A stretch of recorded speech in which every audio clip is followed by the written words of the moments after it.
Hey guys, welcome back to the channel. So today we got a Dodge Grand Caravan behind us, and we're going to be replacing the caliper simply because the customer decided not to come in when it was time to do their brakes, and they basically ground down the pads metal to metal, and it caused the pistons and the caliper to extend way farther out than they normally would, and they are not pressing back in, so therefore she's going to need new calipers in the front.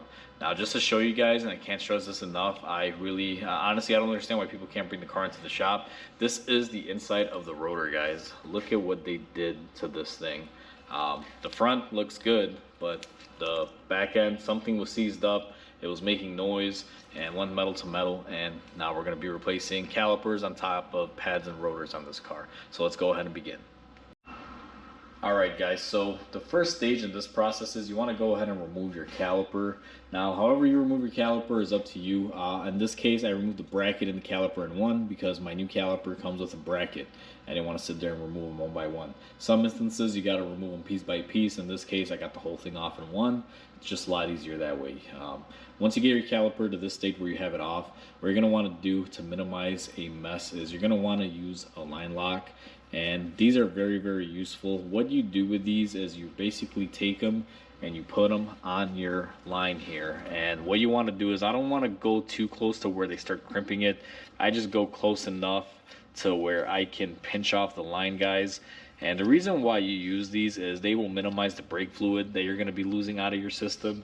And the key takeaway on these is you don't want to crank these too hard. You're not looking to basically snap or cut into the line on this. You just want it to be on there enough to basically pinch off the hose so that way not a lot of fluid comes out. Now that your line lock is installed and you've pinched off your brake line, what you're going to want to do is go ahead and get your line off. Now you can basically follow it and it comes up to here. Chryslers have this really weird design on this particular model. We're doing this on a Grand Caravan. So we're going to go ahead and remove it. Now, installing them, you shouldn't really use a gun or anything like that, guys. I'm just using this to zip it off. Now you will notice that a lot of brake fluid did come off, but I do have a little rag on the floor or a little oil absorber, so that way I'm not making a mess in the shop. Once you remove the bolt and it's pretty much strained out, what you're going to want to do is come in here and you're going to want to take off your line. Now sometimes these will kind of be stuck on there. They have been on there for a few years. In this scenario, this one is actually plenty hard to get with me. So what I'm going to do is take the end of my pry bar. I have one of these pry bars that you can strike onto, and I'm just going to tap it, and they come off simply enough, just like that. One little tap should, make it come off. Now you're going to want to go ahead and grab your caliper, and you're going to want to take off your old caliper. Now let me go get the new one set up here, guys, and I'll bring you guys back in. We went ahead and we got our caliper out of the way, guys, and now we're left with our brake line.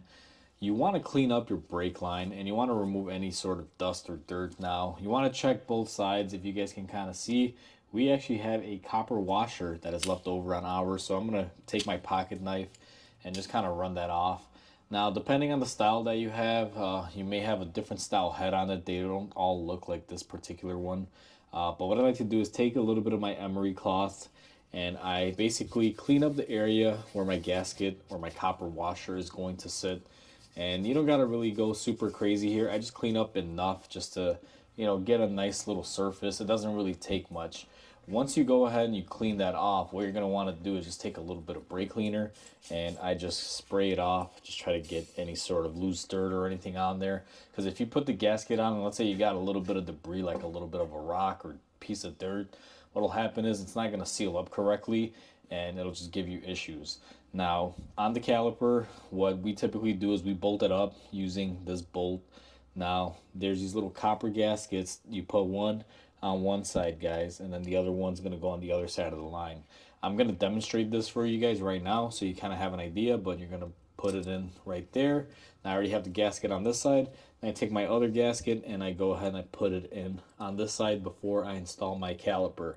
Now this is going to fight me and it might fall, so just for illustration purposes I showed you guys that, but what I'm really going to do is kind of have this to the side. I could probably leave that in there, but I would want to remove the gasket for the other side because I know that thing will probably fall as I move things around here. Now I have a preferred method of doing this, and I'll kind of show you how I like to do this, just so you don't kink up your line or have any issues.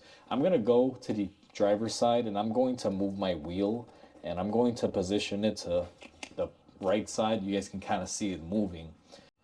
I have you guys set up on the back side here now. It's a lot easier to do calipers this way, and I'll show you guys why. So once you have cleaned up your line and you went ahead and you got your new bolt and your copper gasket on there for the bolt head side, what you're gonna want to do, and I do this because it's a lot easier to not kink up your lines this way, guys. If you do it any other way, you would potentially run the risk of kinking them up. So my caliper, I already have pre-built here. I already put my brake pads in and looped everything up. I'm gonna go ahead and take my caliper and I'm going to slide it onto my mounting surface here. Now, I'm choosing to put this on complete with the bracket, and I just take my bolts and let me see if I can get them lined up here. Sometimes they're a fight, sometimes they're easy. It'll just vary. This one, for some reason, is fighting me.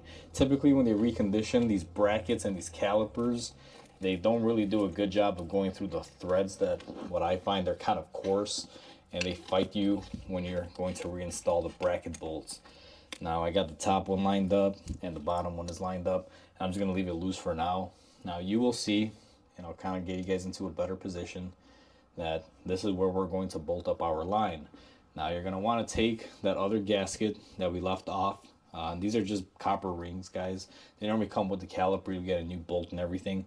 If you don't, you want to be careful. You may want to go and return that part and get a new one. So I take my rag, I just clean up my surface there, and then what I'm going to do is line up my line. And once you line it up, you're going to take your rag, because it can be a little slippery now. Don't use impacts or anything on this, guys. I always like to start off by hand and just kind of get it in there. And once it kind of snugs up and it gets tight, what you're going to want to do is grab your appropriate socket with your ratchet, and you're going to go ahead and snug it up. Now, I'm sure there's some sort of torque spec for this. I don't know what it is. What I like to do is I just take my 3/8 ratchet or 1/4 inch, and you just kind of feel it. Being a mechanic for so many years, you kind of have a feeling towards how tight things are. You don't necessarily always need a torque wrench for every little thing. In this scenario, it's one of those things where this bolt is so small, it doesn't take a lot of torque. You can usually gauge it by hand. Now that your line is bolted up and your gaskets and everything are on there, what I like to do is I take my brake cleaner and I like to clean up my area and clean up my caliper overall. Now, these calipers normally come in greased up with some sort of oil so they don't rust when they're in the box. You want to go ahead and clean that off. I like to wait until I put everything together, because sometimes you will get some brake fluid running down here.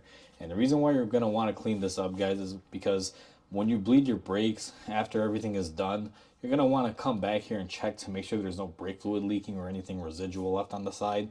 That's why I make sure to clean up this portion of it very, very well. Now, once you have it up to this stage, what you're going to want to do is go ahead and bolt up your caliper. Now, ours still isn't bolted up, guys. Once you bolt up that portion of it, that is pretty much done at that stage. That's how you pretty much put on your caliper. Now, the next stage for this is to bleed out your brakes, and you could do it however you prefer. You could do the two-man method where somebody is pumping and then someone's down here and they're opening up the bleeder valve. You could use a machine. You could use one of those suction machines or a vacuum machine. Whatever is your preference is how you can do this. Now, the way that I do this in the shop is I use a power bleeder, and I will probably make a video on my power bleeder because I've been meaning to review it for you guys. I used it in one video prior, and I did have some questions regarding it, so I'm going to go ahead and show you guys how to do that in a separate video. In this video right now, we are pretty much done. Our caliper is bolted up with the line. We're going to go ahead and tighten up our caliper on here. The last thing that you want to do and you never want to forget, and I'll zoom you guys up here, is if you guys remember, we had our line lock on here. Be mindful of this. If you use a line lock, don't forget to take this off. If you leave this on here, and let's say you go to try to bleed the brakes, you will find that you have no way of getting the air out, because you're pumping it, and no fluid is coming through, or if any fluid does come out, it's very, very minimal. In that scenario, your line lock is blocking your fluid flow. So make sure you remove this. That has happened to me once or twice where I go to bleed the brakes and I forget this guy on there. And usually when you see there's nothing coming out and you just kind of scan the general area, it's real easy to pick this up and see it and know that it's left on there. I kind of wish these were more of a brighter color, more of like a yellow color or something. I'll probably have to paint mine because if you're not mindful and you forget it on there, which can happen to all of us, it takes a couple minutes of scratching your head or looking around, and then you realize what you did, and usually can correct very easily. But if these things were like a bright yellow, probably be a lot easier to not forget them. So just be mindful of that, guys. Make sure you remove that. So with that said, we are pretty much all set doing the caliper, guys. Hopefully you guys enjoyed this video. Hopefully this kind of taught you guys a little bit now. I'm sure most of you know how to do calipers. These things are pretty straightforward. They're not really that difficult. If you're already doing brakes, it's just one bolt, which is the line, and then you get them on and off. So hopefully this helps you guys out if you're doing it on this particular vehicle or if you're doing something similar. All calipers are generally the same, especially if you have this style one. There is another style called the Brembo style where it's like an encased caliper where the pads slide into it. Those you kind of see more on sports cars, and similar scenario to this as far as replacing those. They're not that much more difficult than this, just a little bit different. So please comment, like, and subscribe, guys, if you guys found this information useful and you enjoyed the content, because it'll definitely help my channel grow. And with that said, I hope you guys have a wonderful day, and I'll catch you guys on the next repair.